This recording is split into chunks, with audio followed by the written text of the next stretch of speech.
Himalayan समर्पण ध्यानयोग शिबिराला वादळी पावसाचा फटका, लाखोचे नुकसान।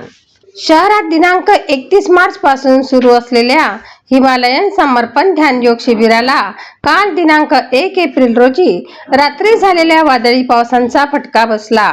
या शिबिरात देशभरातून मोठ्या संख्येने योग साधक सहभागी झाले असून त्यांची संख्या सुमारे 15 ते 17 हजार असल्याचे सांगण्यात येत आहे। मिळालेल्या माहितीनुसार काल रात्री उशिरा अचानक वादळी वाऱ्यासह पाऊस झाला। त्यावेळी सर्व साधक आपापल्या निवासस्थानी परतलेले असल्याने कोणतीही जीवितहानी किंवा दुखापत झाली नाही, ही दिलासादायक बाब आहे। मात्र या वादळांमुळे शिबिरांसाठी उभारण्यात आलेल्या शामियाने उन्मळून पडलेले असून मोठ्या प्रमाणात नुकसान झाले आहे। या घटनेमुळे संबंधित कंत्राटदाराचे लक्षावधी रुपयाचे नुकसान झाल्याचे समजते। दरम्यान आज शिबिराचा शेवटचा दिवस असल्याने आयोजकांकडून नव्याने शामियाने उभारण्याचे काम तातडीने हाती घेण्यात आले आहे।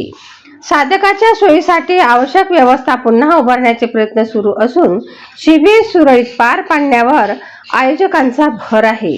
युवा क्रांती न्यूज साठी डी ललित, शेगाव।